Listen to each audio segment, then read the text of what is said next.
Bom dia, irmãos, graça e paz, bem-vindos a esta nossa devocional desta segunda-feira, 18 de maio de 2020. Você é sempre muito bem-vindo aqui para esse tempo de meditação, de reflexão, de aplicação da palavra de Deus em nossas vidas. Vamos ler agora um trechinho das Escrituras na carta de Paulo aos Efésios, que temos perseguido nesses dias, no capítulo 6, a partir do versículo 19.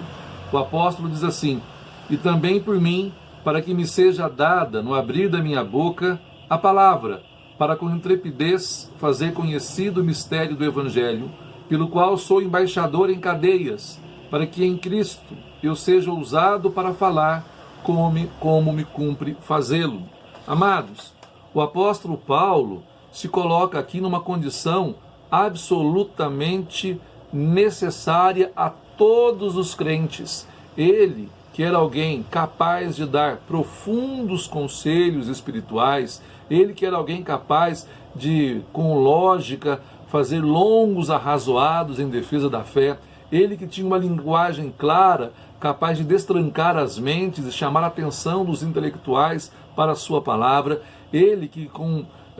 os dons da oratória que Deus lhe havia dado, era capaz de fazer sermões bastante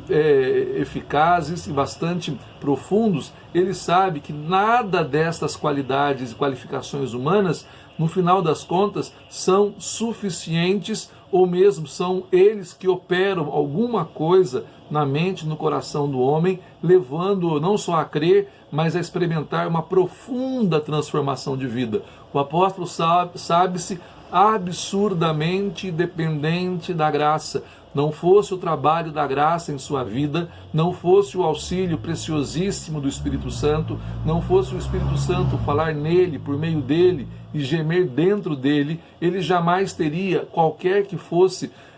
palavra ou mensagem que fizesse qualquer diferença na vida dos seus audientes. Exatamente aqui nós encontramos o segredo da vida cristã, o segredo da nossa vitória, o segredo da nossa eficiência é o fato de que nós nunca devemos nos apoiar em qualquer que sejam os nossos talentos naturais ou os muitos privilégios do estudo, dos graus acadêmicos, do conhecimento, porque estas coisas,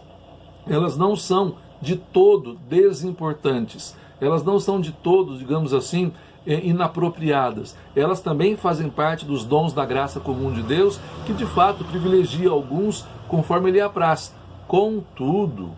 é preciso que mesmo os mais insígnios doutores se façam plenamente dependentes do Espírito Santo e absolutamente desconfiados de qualquer mérito pessoal ou de qualquer qualificação pessoal. De outra maneira, ele será um grande fracassado, será um palrador, alguém que fala ao vento, que fala com verborragia, mas pode ser, como disse Martinho Lutero, que ele chame a atenção de um aqui, que ele cause perplexidade de outro lá, mas jamais poderá, com esses seus dons naturais, operar qualquer transformação na mente e no coração que diga respeito à vida eterna. Para isso é preciso dons espirituais, poderes espirituais que são alcançados, que são acessados e que são recebidos por meio da oração. Então Paulo confia-se, recomenda-se a oração da igreja, a oração dos santos, para que lhe seja dada, no abrir da sua boca, aquela graça, aquele poder, aquela intrepidez que é capaz de destruir falácias, sofismas, fortalezas intelectuais e tudo que se opõe de maneira ofensiva à pregação do Evangelho. Mas claro, aqui Paulo fala de si. Mas Paulo não fala de si apenas, de si e para si. Paulo deixa-nos um exemplo que deve ser estendido e assumido por todos os crentes. Devemos orar uns pelos outros para que, quando forem dadas oportunidade para que nós venhamos a falar de Cristo, a proclamar a sua grandeza, a falar do seu Evangelho, nós também o façamos com intrepidez, com graça e também com eficiência, no sentido de eficiência espiritual, porque todos somos devedores à graça, Todos somos dependentes do auxílio desse Espírito. Todos nós, se não for o Espírito agindo por meio de nós, através de nós, em nós e apesar de nós, o Evangelho jamais cumprirá o seu caminho de salvação no mundo. Somos dependentes da graça, e esta graça nos vem a nós quando nos rodeamos de intercessores, quando buscamos o auxílio dos irmãos, quando vivemos essa mutualidade. Portanto, oremos uns pelos outros. Como fala Tiago, oremos uns pelos outros para que sejamos curados, oremos uns pelos outros para que sejamos perdoados, oremos uns pelos outros para que sejamos empoderados para a pregação do Evangelho, o testemunho de Cristo, para que o Cristo seja conhecido, amado, servido e obedecido por todas as nações. Nesse tempo de pandemia, nesse tempo de sofrimento,